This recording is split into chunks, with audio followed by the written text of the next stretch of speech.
Afternoon, and welcome to today's Made by McGill alumni webcast, the second in our two-part series on the U.S. election. My name is Derek Kassoff, Managing Director of Communications at McGill's Office of University Advancement, and it's Thursday, November 5th. 2 days ago, Americans cast their ballots in what has been described by many as one of that country's most historic and divisive elections. And here we are, more than 36 hours after the last of the polling booths has closed, and still no clear winner has emerged, which underscores just how close this race has become and perhaps how divided Americans are in their perspectives on so many social, economic, and public health matters. To discuss these issues and more, I am delighted to welcome back to our virtual McGill studio the two professors who joined us 2 weeks ago, this time to review what is transpiring as the votes are being counted and what this all means for America, her allies, and the state of democracy. So let me reintroduce our two guests. With us today is Jason Opal, an associate professor at McGill and chair of the Department of History and Classical Studies. He's a contributor to many leading publications, including the Washington Post and the LA Times, and is the author of Avenging the People, Andrew Jackson, The Rule of Law, and the American Nation. Welcome back, Professor Opal. Thank you. We also have with us Mugambi Jouet, who is an assistant professor at McGill's Faculty of Law. Before embarking on a career in academia, he served as a public defender in Manhattan and as a criminal lawyer at The Hague. He is the author of Exceptional America, What Divides Americans from the World and from Each Other, which explores the relationship between American exceptionalism and the intense polarization of modern America, something I think we have seen in strong evidence this week. So welcome back to both of you, and thank you for taking yet more time out of your schedules to join us today and share some additional insight on the political landscape and what is transpiring south of the border. Before we jump into the conversation, a reminder that if you are watching live and have questions for our panelists, you can send them to us by email at aoc@mcgill.ca, and we'll do our best to address them to our two guests. So we certainly have lots to talk about, even if we don't know for certain who will be in the White House come January. And for many observers, this is the one scenario that people feared most. A very tight election in several key battleground states, no clear winner emerging on Tuesday evening, and an incumbent president who appears to be making good on his threat to challenge the results all the way up to the Supreme Court, a court that now includes three justices that he has handpicked during his time in office. So I'm not quite sure where to start, but maybe Professor Opal, I'll start with you. You look like you haven't gotten a lot of sleep this week. Maybe that's the case. I will not deny that. So let's start at the beginning. What has surprised you most about the election results and the events that have transpired since then? I was mildly surprised by Trump's strength in the Great Lakes states. I thought that the polling there had corrected for their errors 4 years ago, and they clearly have not. Trumpism as a movement, as a political movement that fuses traditional conservatism with a movement that's really about Mr. Trump, is alive and well and very strong in the upper Midwest and elsewhere. So that surprised me. I suspected it surprised also Joe Biden and his team, even though I think it's still slightly more likely than not that he'll prevail in the state of Pennsylvania when the votes are counted. The other thing that surprised me, I guess to be on a somewhat more pleasant or optimistic note in terms of all the stress of the last couple of days, is that things have gone, it's certainly a bitter, extraordinarily divided nation, but so far things have been peaceful. So far things have been relatively orderly. And so far the basic response to various calls to stop counting or to continue counting is just to continue to count or to continue to work on where the votes need to be tallied. And I'll just say it's interesting to note that the United States has about 10,500 jurisdictions where votes are counted and verified. And these are unglamorous places. These are county seats, they're converted stadiums, they're basements of civic centers. And in those places right now, as we speak, there are people who are counting ballots, a Republican and Democrat, and verifying that ballot. And it calls to mind one good thing from the founding documents, which is that James Madison famously said, we have to put our faith somewhere. We have to believe that someone's going to do their job or perform their role and not take advantage of it. And that at least is heartening to see. Great. Well, that's certainly an optimistic take on some of the events that, of course, are developing this week. Professor Mugambi, maybe I'll turn to you now. So what was your initial reaction as you were watching the results coming in on Tuesday? And what strikes you most about the developments that we have seen transpire the last couple of days? one big takeaway so far is that there has not been a major repudiation of Donald Trump by the American electorate as a whole. Throughout his presidency, there was a debate about whether polls were reliable, whether Trump would be routed in the next election, but instead we see a normalization of his perspective in conservative America. The fundamental divide over a host of issues has only grown and become more exacerbated during his presidency. And that's part of a phenomenon that political scientists have called asymmetric polarization, which is that in recent decades, the Republican Party has moved far more to the right than the Democratic Party has moved to the left on a host of issues. And the election and normalization of Donald Trump's perspective, and perhaps even his re-election, are a testament to that. And the other main reaction I had watching the events unfold is that the polarization will not end after we know the winner of the election, or even after we know the end of all these legal recourses and battles that are expected to play out, because we see how the root causes of polarization remain very strong. There's potential, highly probable, in fact, institutional gridlock coming up in Washington, the same as in prior years. That started well before Trump's presidency or even Obama's presidency. We saw that intensifying, for example, during the years of George W. Bush, whose reelection also was a major event and a source of great triumph on the conservative side and great worry on the liberal side in America. And the issues that have been at the heart of the debate, such as the factual divides, different conceptions, different bubbles that people now live in America, healthcare, wealth inequality, religion, abortion, race, immigration, gun control versus gun rights, police shootings, et cetera, none of these issues appear to be going away anytime soon. Now, that doesn't mean that we should be fatalistic and believe that America is doomed to be always so polarized. There were periods when America was much less polarized historically, but the point here is that it's not going to end after the outcome of this election. Right. I think we all agree on that based on what we saw this week. And I do want to get to a few of those issues in the time we have today, particularly around these divisions and polarization, and probably actually bring up one more, which is the huge divide I saw between urban and rural populations. But before we get to some of those issues, I just want to maybe spend a couple more minutes on the questions that are on everybody's minds right now, other than who's going to win. But what would happen next? So maybe I'll turn back to you, Professor Opal, in terms of what next steps we might see. Should, for example, Joe Biden be declared the winner of the Electoral College, if he does get to the 270, as I think many of us now expect he will, does President Trump have an easy path to challenge the results? And what might that mean in the weeks ahead, in November and December, up until Inauguration Day, and ultimately for the legitimacy of a Biden presidency? So I think should Mr. Biden arrive at 270 either by winning Pennsylvania or a combination of both Nevada and Arizona, which are, I would say, slightly probable, but certainly not a certainty. Should that happen, Mr. Trump's probable next play would be to challenge and demand a recount. He's already made noises that he wants to stop certain counts and continue others, but that's not going to happen. You can demand a recount, especially in some states it's actually required if the margin is small enough, but you can't declare this during the actual count still occurring.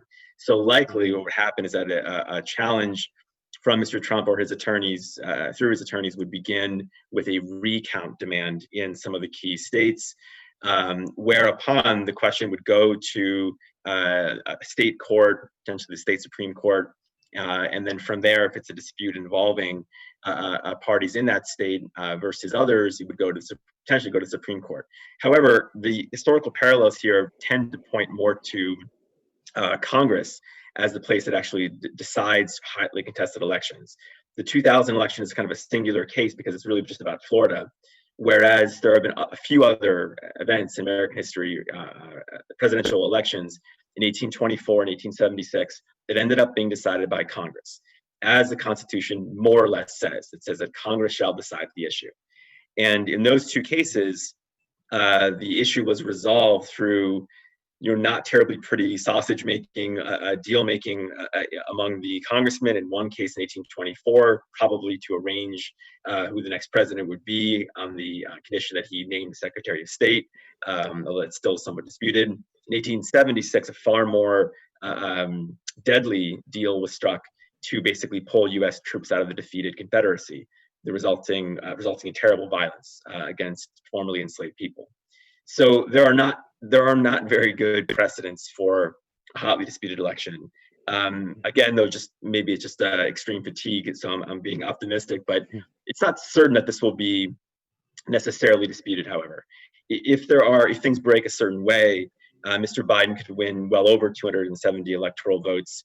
And although the popular vote, we all know, does not decide the winner, it does have a rhetorical power. And therefore, he's well north of the gap that existed 4 years ago, and likely will continue to increase his margin. It's possible that he wins a relatively convincing result within a few days. Mm-hmm. Great. And Professor Jouet, maybe I'll just come back to you for that last part of the question about the legitimacy of a Biden presidency. Whether this becomes now a battle between lawyers and accountants and recounts, but I just, knowing how much noise and space President Trump could take up and how much influence he seems to have over his millions of followers, are there concerns that his actions over the next few weeks, even if in the end they're unsuccessful in the courts, could perhaps lead to a situation where Joe Biden becomes president of a population that doesn't necessarily recognize his legitimacy? Yes, that is a possible scenario. Even if Donald Trump does not retain the White House, his rhetoric has always insisted that there are two ways of looking at this. Either he wins or there was fraud, which means that there's no way that a Biden presidency would be legitimate. And if we look at data, it shows that the majority of Republicans find Donald Trump honest and trustworthy. The efforts of fact checkers to document what he says and how remarkably inaccurate it is and how much he resorts to disinformation do not appear to have had much effect in conservative America, which leans heavily towards Trump nowadays. And therefore, that poses a major issue because even if Mr. Biden occupies the White House, millions of Americans will believe that the election was stolen, that millions upon millions of undocumented immigrants voted, or ballots were fraudulently counted for Biden. And of course, that makes it even more difficult to govern America under these circumstances, knowing that it's always been a country that has been either quiet or extremely difficult to govern, given the fact that it's a continent-sized country that has a lot of decentralization. The federal government has a lot of obstacles to implement its policies, and these are compounded by the types of polarization that we see nowadays. Mm-hmm.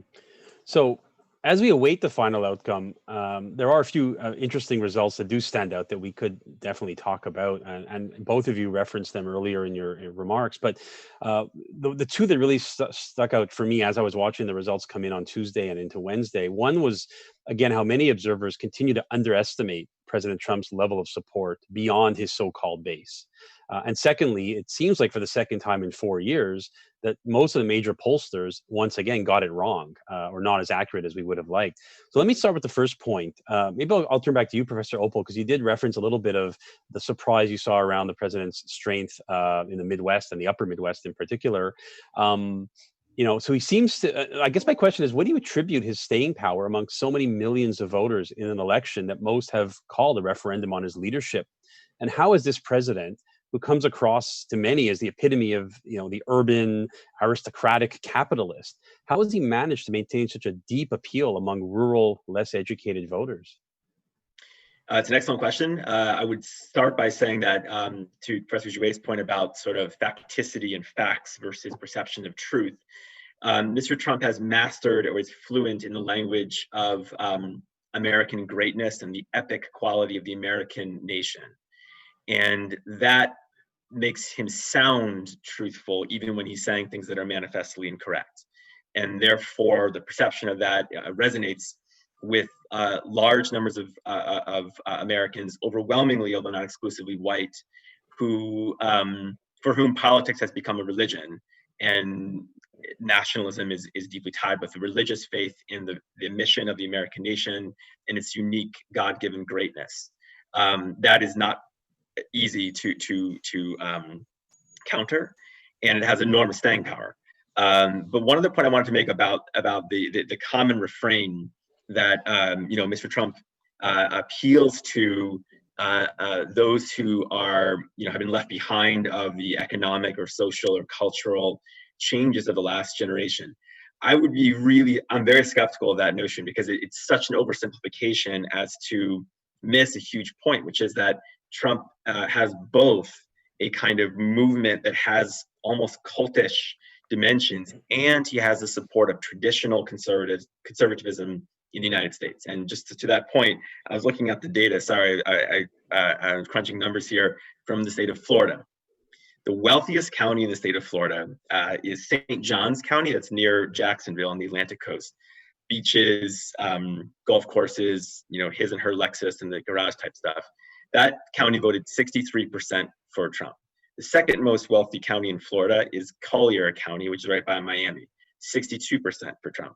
The third most wealthy county is Monroe County, right next to Miami, 53% for Mr. Trump. So Mr. Trump rallies the country club conservatives who have always been conservative and wanting low taxes and regulations and the power of employers, as well as what makes him unique is that he gets that plus this kind of religious fervor in which him speaking about the American nation in the way he does makes him sound true or right or honest, no matter how many falsehoods he tells.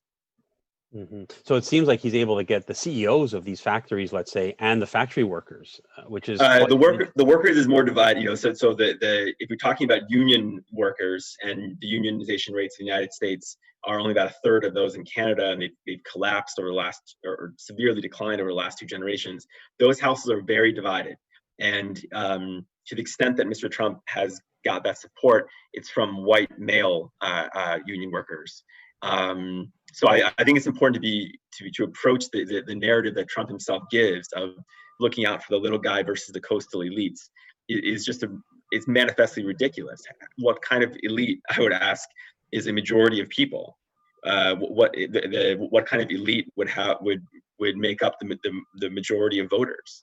So it really is not a tenable argument. It's more that, in my mind, Trump is the unique unifier of traditional conservatism with a new with very old roots, right-wing nationalism. Mm-hmm. Great. That's a great explanation to all that. I do want to ask again one question about the polls. I don't know if either of you are experts in polling or pollsters, but again, we saw once again this notion where the polls were clearly showing Joe Biden in leads in many of the battleground states, some of which he are very tight and some of which he actually lost. And in some cases, these were leads that were beyond the margin of error, and yet we saw the results as they came in. I guess my question is, well, what is happening with the polling? Are Republicans simply better at bringing out the vote on election day, or is there maybe something else at play here? And I know that there's been some suggestions made that right-wing conservative supporters are sometimes less likely to voice their opinions in surveys and polls, and are therefore just undercounted as part of a polling bias. Do we know what might be at stake here? If I could just say real quick, I think that that is definitely a dynamic in the way that polling is done. It tends to actually playing into a kind of practice whereby, especially Trump voters, don't trust and will not speak to, or will even lie to, a pollster as a member of the media. So I think there's that part of it. I don't know, but I also have to wonder if there was actually possibly even some coordination in this respect to make the polls so off. They were considerably more off this time. The state of Michigan was double digits in the polls, and Mr. Biden won by a razor. Mhm. Great. Just a reminder again to anyone who's watching live, if you have any questions for our panelists, you can email us at aoc@mcgill.ca. Professor Jouet, in your research and writings, you speak a lot about American exceptionalism, excuse me, and some of the great schisms that divide America. And much has been made about racial and geographical divides, many of which I think we saw again play out this week. But one area I would like to touch on, which I referenced earlier, which I found very clear as I was watching the results come in on Tuesday, is these huge gaps that we're seeing between urban and rural America. The Democrats seem to have strangleholds on almost all of the major urban centers, even in cities that they've lost, such as Florida, Ohio, North Carolina. And yet the smaller towns and rural counties are just awash in seas of red. So what is happening to cause these, really great urban-rural divides? And is this something we're actually seeing in other countries as well? And how do we address this as societies? The divides in American society are generally more acute than in other Western democracies. There are a number of exceptions, like immigration, which is a major source of divide in a number of societies. But if you make the list of issues that are much more polarizing, the United States comes out on top because there are many matters that are either not controversial or much less controversial elsewhere in the West that are at the heart of this huge divide, including the divide at a regional level, such as religion, abortion, guns, whether universal health care is a fundamental right or a step towards the tyranny of socialized medicine and communism. These types of ideas are very atypical by modern Western standards. For instance, today, in the New York Times, there was the interview of a Trump supporter in Arizona who protested that under Biden, he would live under communism.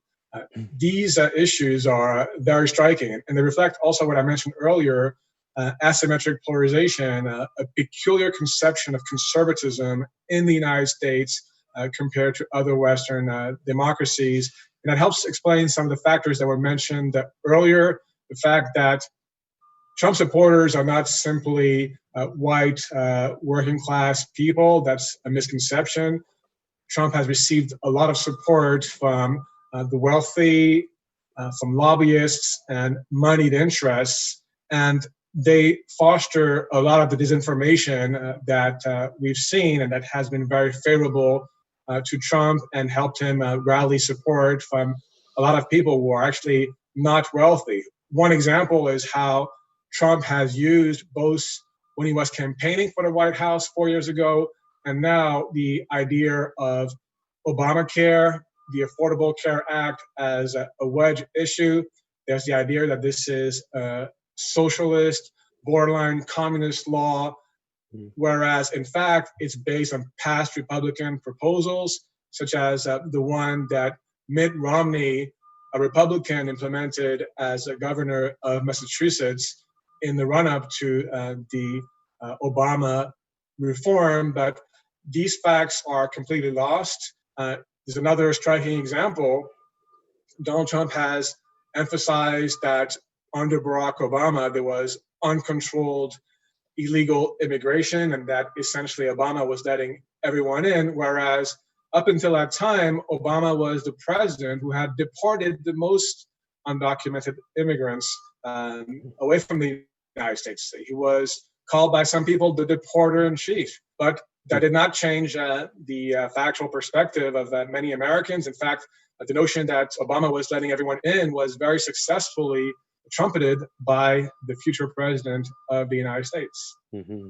Yeah, and it's very interesting. And I do have a question coming up about the role that lies and misinformation played, not just in this campaign, but in future campaigns as we move forward.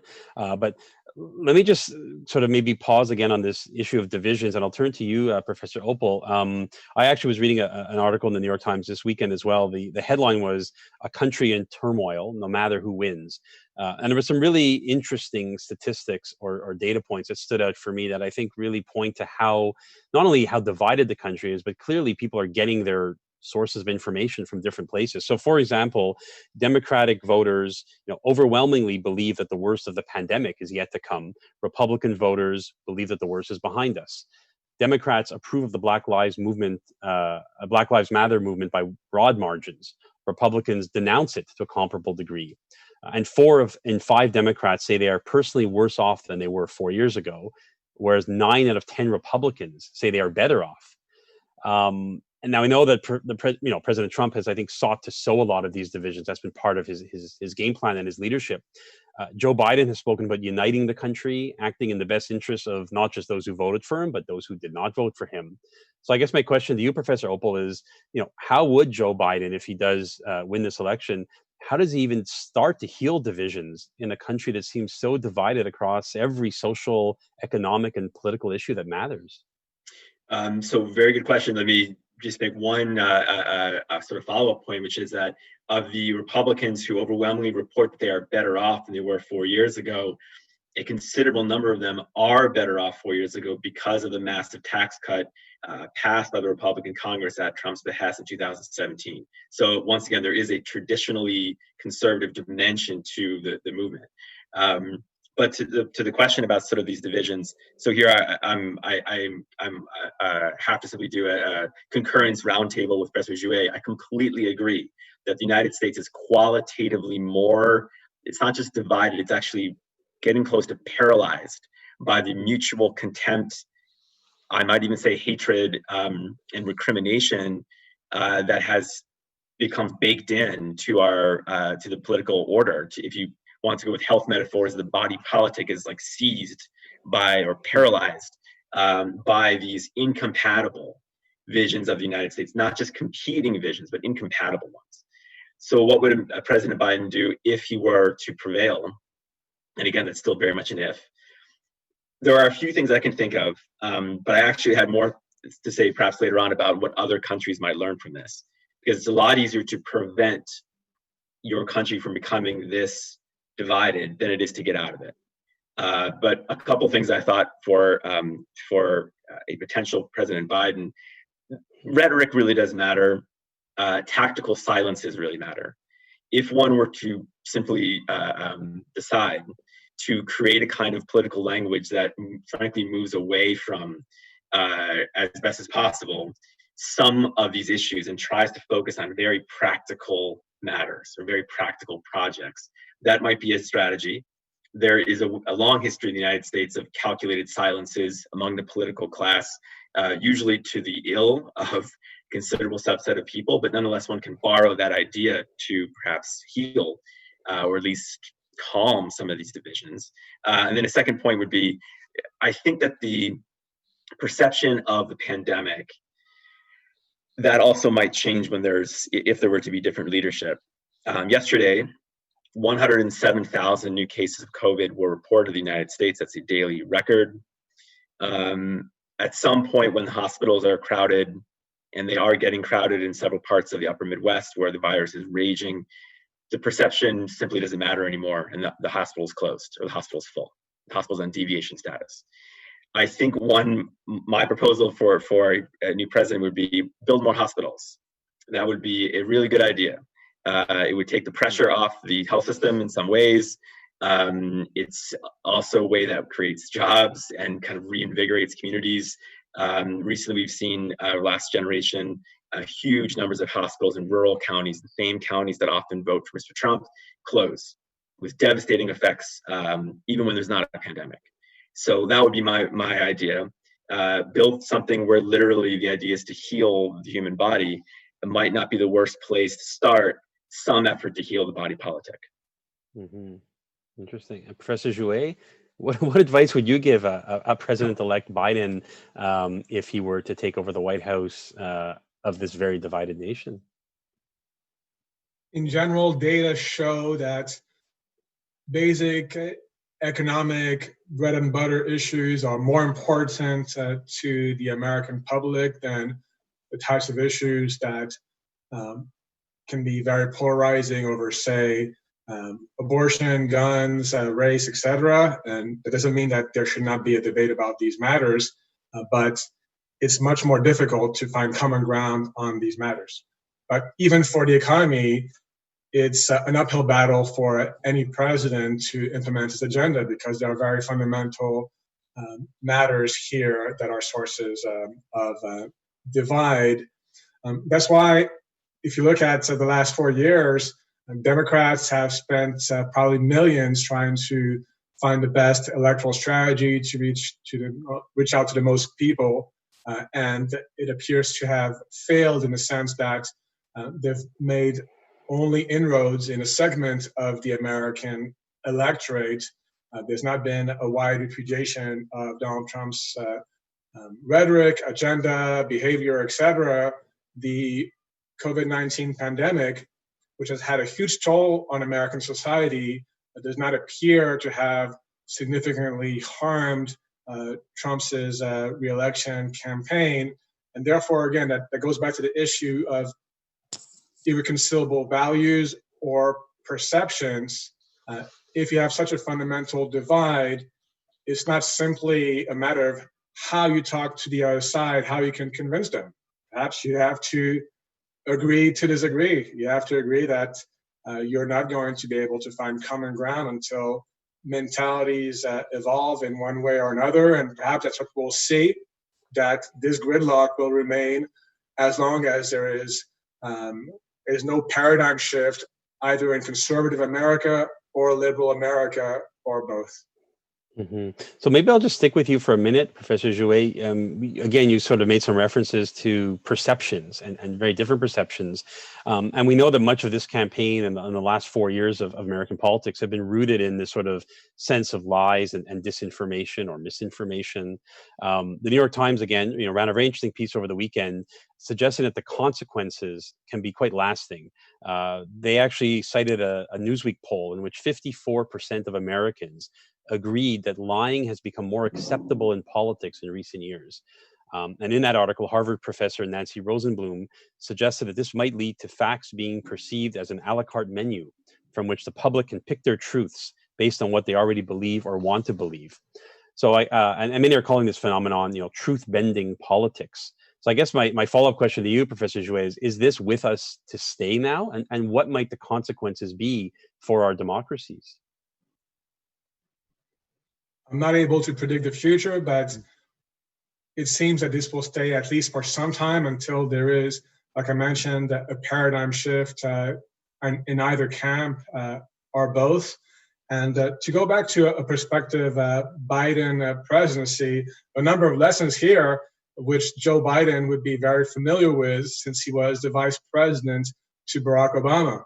When Barack Obama was elected, he generally tried to stay away from polarizing issues, and he made a lot of efforts to compromise and find a middle of the road policies. So that was illustrated by the Affordable Care Act, also known as Obamacare, which was modeled on past Republican proposals for a very market-friendly healthcare plan, where health insurance would still be provided by for-profit companies. They would not even be a public option, much less a universal health care or single-payer system.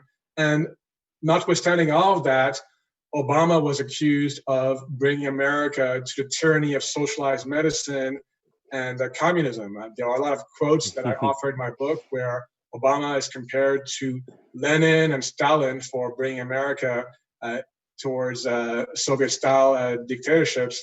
If you look at other examples, after the huge financial crisis at the end of the George W. Bush presidency, there was a question of financial reform. And again, Obama spearheaded a reform in Congress that was not supported at all by the Republicans. There were essentially no votes from the Republicans in Congress on the financial reform.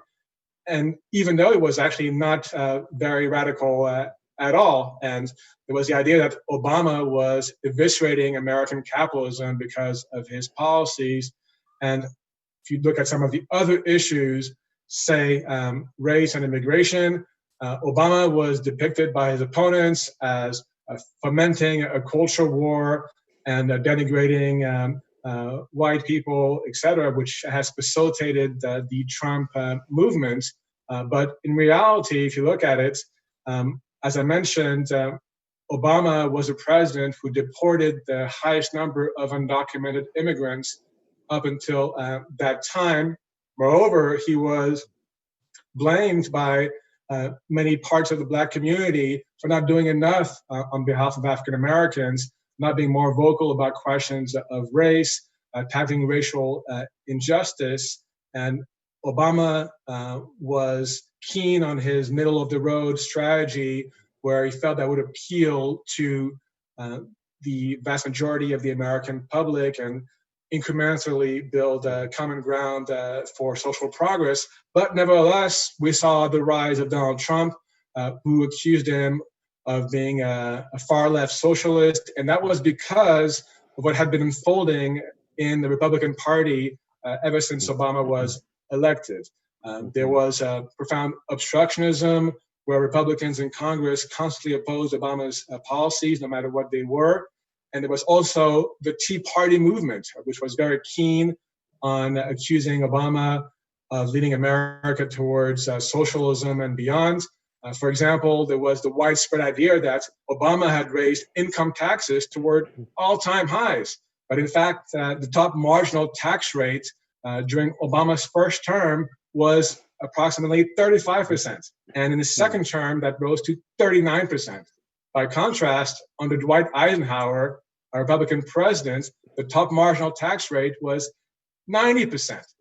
So that suggests that even if you make an effort to be conciliatory and have middle of the road policies and compromise, you may not be able to withstand a barrage of disinformation from the other side, given how this climate of suspicion and truth bending has become the norm in conservative America. So, Professor Opal, I guess as a historian here, I would ask you: is this phenomenon new? I mean, are we just more aware of? I mean, isn't this all politics always been about trying to paint your opponent as more to the left or more to the right, or I mean, has this been sort of going on forever? Or well, I think to some extent, yes, but I think there's a real historical explanation or a real sea change that I would locate in the late 1970s and early 1980s with the rise of Ronald Reagan and Margaret Thatcher, which is to say, regardless of the competing notions about too much or too little government or local or federal control, what began in the 1980s and continued under Democrat President Clinton in the 1990s was a wholesale destruction of the idea of the public good, of the idea that government could do anything right. This was the central argument of Reagan and Thatcher, that government is either incompetent or tyrannical, never beneficial. That in fact there is, as Margaret Thatcher said, there is no society at all. And to me, that is really the lens to view this. If that's the case, and if one proceeds from the assumption that there is no public, that there is no public good, well then politics becomes a way of airing various forms of frustration, various kinds of moral convictions or pent up rage. And why wouldn't you care, or why should you care if so many Americans have died of COVID? To me, this is really the most remarkable and depressing part of the last of this year, which has not been a very good year. I think we can all agree in the world, not been a very good time to be a human, at least. The expectation is so low for half or more of Americans of any kind of mutual care, even a basic kind of governmental competence to secure or protect the public from a pathogen, that it didn't really seem to be a big deal that Donald Trump literally says repeatedly, whatever, it is what it is. Hmm. I think that's not an inevitable thing. There's a history to that. It's about 40-year or so history, and the end product of that is a politics where there is a huge hole in the nature of the public discussion, and what fills that hole is projections of the self and projections of the monstrous enemy that increasingly become detached from any kind of empirical reality, that become entirely, if you might say, liberated from the frustrations of fact. Hmm. Great. Well, thank you both for those analyses there. We just received a question, which I'm going to get to now. I think it's sort of, I think dovetails very nicely with this conversation we've been having around different perceptions and divisions in society. It comes to us from Amy Garbus. She's asking, what role does the disparity in U.S. public education play in these extreme divisions? Either of you want to, Professor Opal, you look like you're ready to jump in. Well, no, Professor Jouet, I was going to say, I think Oh. you've talked Oh. about this a lot in your book. To me, the issue here is not really education, but a peculiar conception of education. Actually, historically, America was a pioneer in instituting a compulsory primary and secondary school education, and that encompassed states like Iowa in the 19th century. So America historically has been a trailblazer in providing access to its people, to education to its people. If you look also at university education, America was a leader in enabling more and more people to go to university, and to this day it has among the very best universities in the world. And Americans have made huge contributions to human knowledge, science, literature, the arts, and beyond. But America is a nation of contradictions. And here, one root cause of this divide is the weight of anti-intellectualism, which is a peculiar conception of education, which equates it with a badge of elitism. This was especially documented by the great historian Richard Hofstadter in his book, Anti-Intellectualism in American Life, which was published in the 1960s with the political campaign of Barry Goldwater in mind, and the conspiracy mongering that had become common in that epoch with the John Birch Society and other elements. That's only intensified since then. And if you look at nowadays, the weight of disinformation on social media and beyond that has been promoted by Donald Trump and many of his allies, we see that this type of disinformation, of course, is not unique to America, but in fact, it's more common in the US political debates. And that's because there's this other factor that I mentioned, this subculture of anti-intellectualism, which actually is tied to positive dimensions of American history. America was the first modern democracy to emerge from the Enlightenment, and with that came an egalitarian spirit, notwithstanding all the contradictions that America faced then with slavery, or the fact that women or indigenous people were disenfranchised. But there was an egalitarian spirit in early America. And in many ways, America was more equal back then, especially for white persons. But this egalitarian spirit fostered this anti-intellectual mindset, which started to equate too much education with a badge of elitism, and has become an important current in American political culture that's embodied nowadays by Donald Trump, but has many precedents. Great. If I could say, yet again, I agree. We're supposed to be debating more, but that's right. I would just say two things. The first is that even then, though, you see these regional divisions, right? So the United States is, in fact, Massachusetts developed compulsory public education in the 1830s and 40s. Drew from some models from Scotland and elsewhere, but it's a leader in that respect. Mississippi instituted this in the 1910s, right? So you see already that there were certainly regional dimensions to that interplay with this. But to Professor Jouet's point about anti-intellectualism, I might just throw out there that there is a distinctive Protestant, there's a history of Protestantism that is really linked here. Protestantism itself, from the Reformation, having this real suspicion of certain kinds of learned clergy. So part of the idea of the Reformation is that lay people should read the Bible and not only the educated clergy in Latin. So the argument for a plain style of preaching. And then what you see in the Enlightenment in the 18th century and the 19th century as well are repeated awakenings for a fundamentalist kind of Protestantism in which God acts directly on the self rather than through institutions, that humans are inherently depraved and unable on their own to improve morally.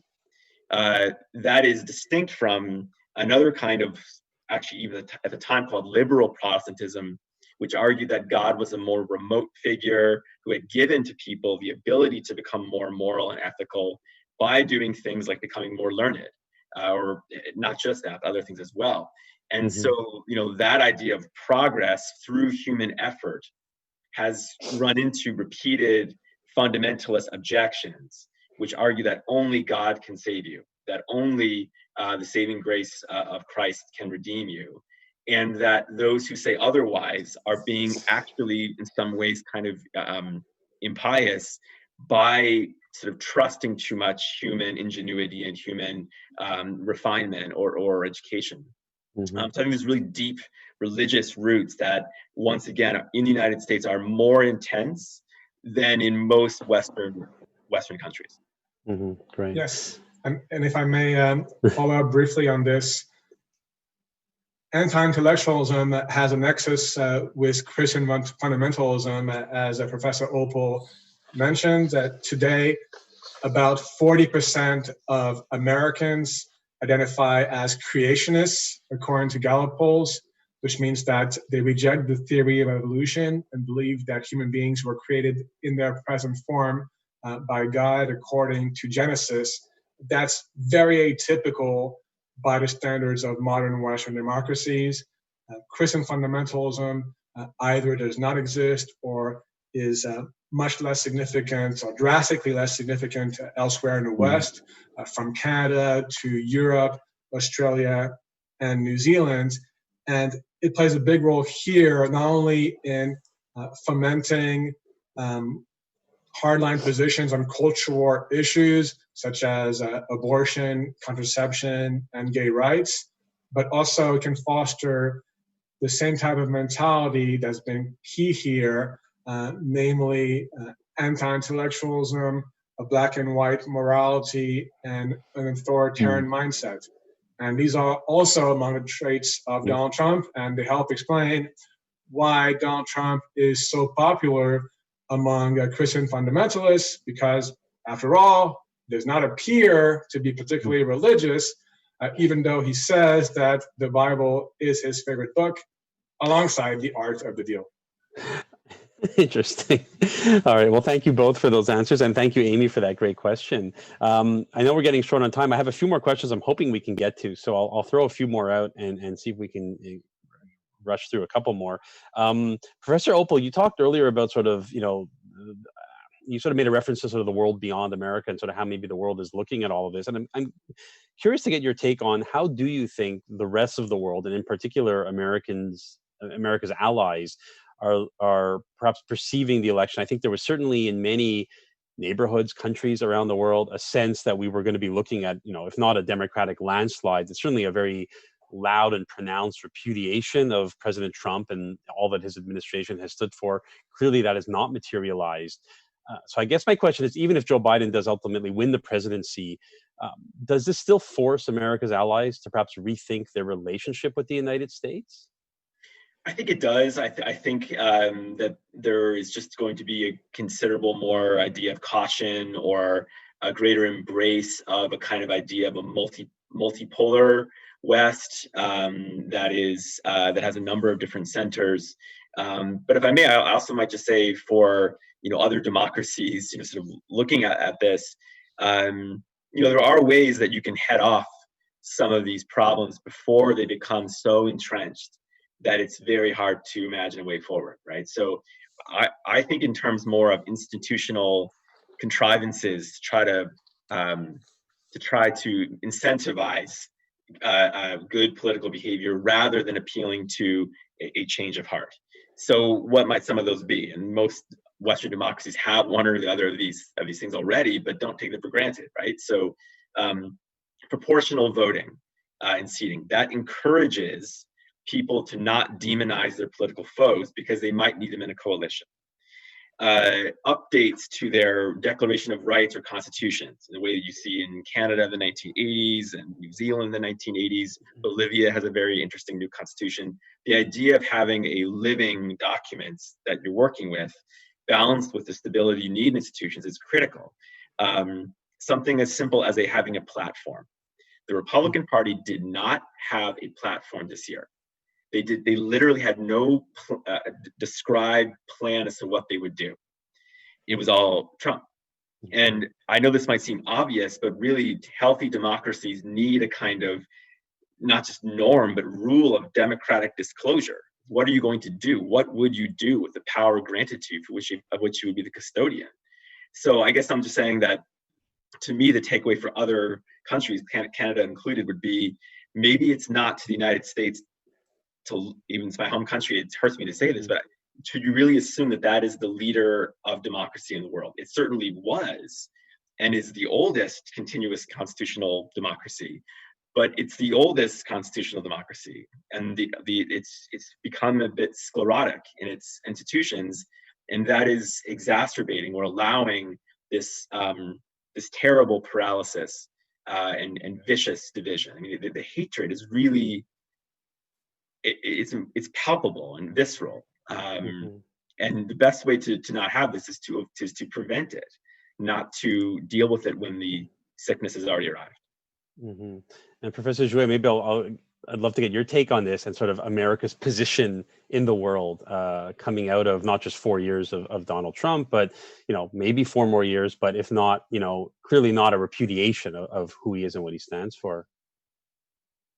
In my book, Exceptional America, I explain how conservative America has increasingly become an outlier in the modern Western world, so that liberal Americans are actually closer to other Westerners than to fellow American conservatives. In other words, a liberal American is likely to have a more similar worldview to a Canadian, whether liberal or conservative Canadian, or to a British, German, French, or Dutch, or Australian person, than to an American conservative on many issues, like the conception of government, healthcare, abortion, guns, whether climate change is a real issue or a hoax, etc. And that's actually a longstanding issue.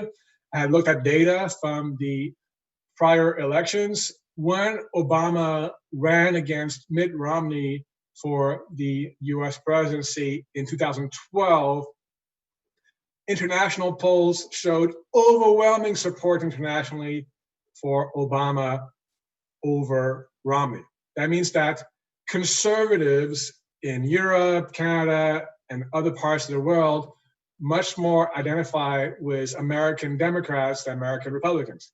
And same thing in the last election, opposing Hillary Clinton and Donald Trump, there was overwhelming support internationally for Hillary Clinton over Donald Trump, again, showing that conservatives in other societies, not just in the West, but in other nations, say Japan, much more identify with American Democrats than American Republicans because of a peculiar conception of conservatism in the United States nowadays. So the issue fundamentally is not really liberalism versus conservatism, but how you define them and how they have come to mean very different things in the United States compared to other societies.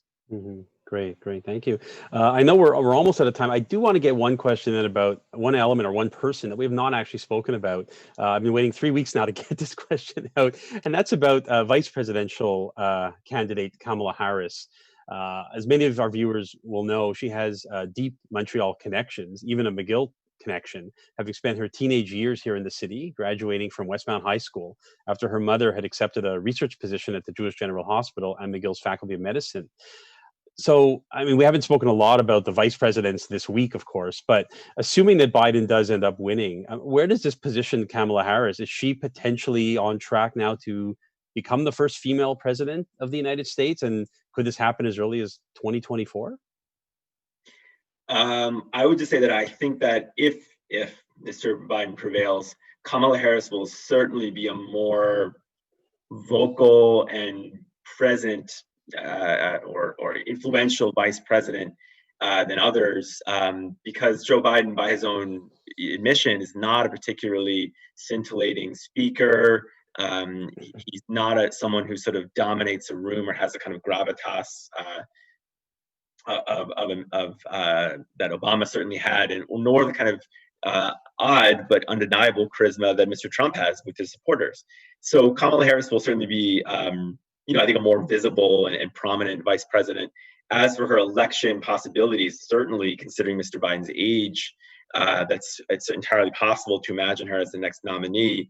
But the divisions that we've been discussing for the last hour, it would be taken to an entirely new level, but those would come back, I think, yet again with a vengeance, to oppose someone like Kamala Harris in the White House.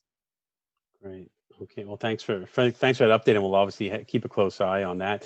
We have about 2 minutes to go. I maybe just turn it back to each of you, maybe starting with you, Professor Jouet. Any last minute takeaways for the audience as we continue to watch how things develop over the course of the next hours and potentially days?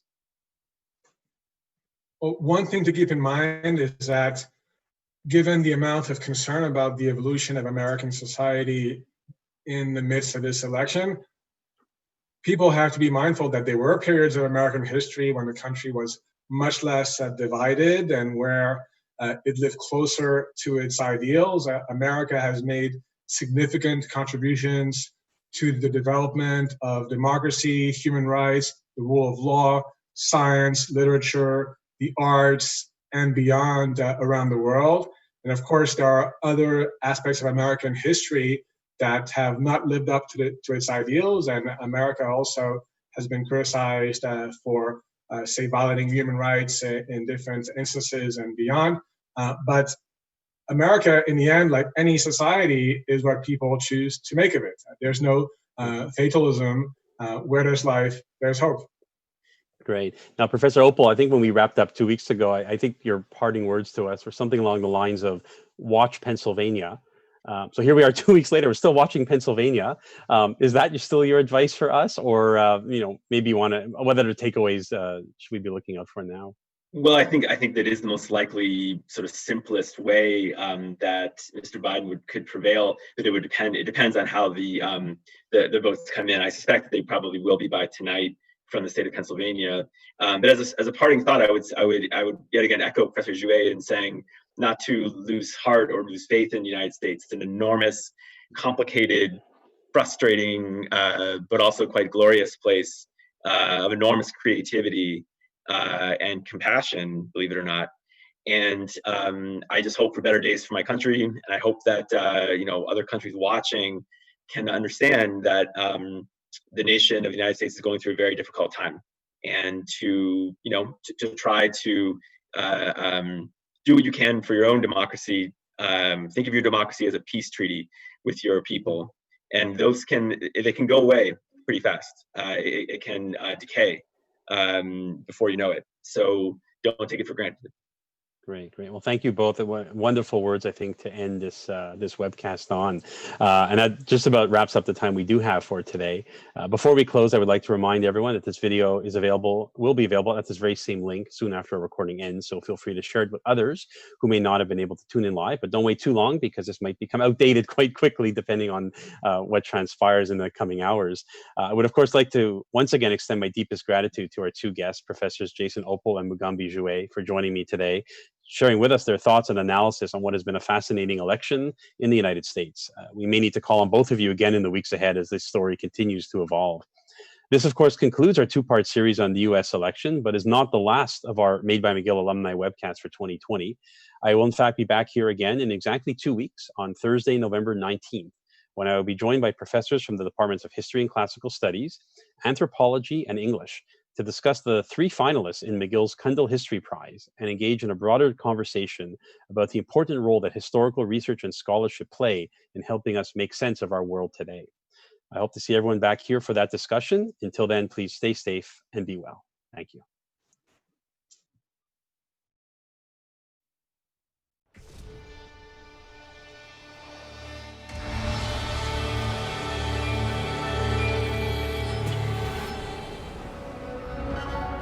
Born from a will, made here by dreamers and risk takers, by makers and big thinkers. Through trial and error, we face what's ahead, staying true to the voice that never fails us. Keep learning. We were made for this. Made by lamplight and late nights, by salut and goodbyes, by questioning everything and feeding our curiosity, by testing our resilience, by finding our limits.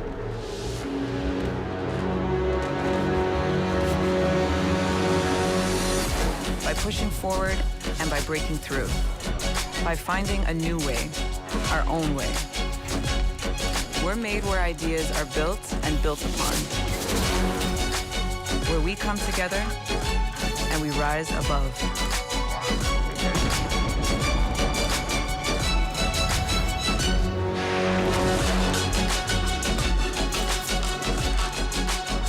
We are made by McGill.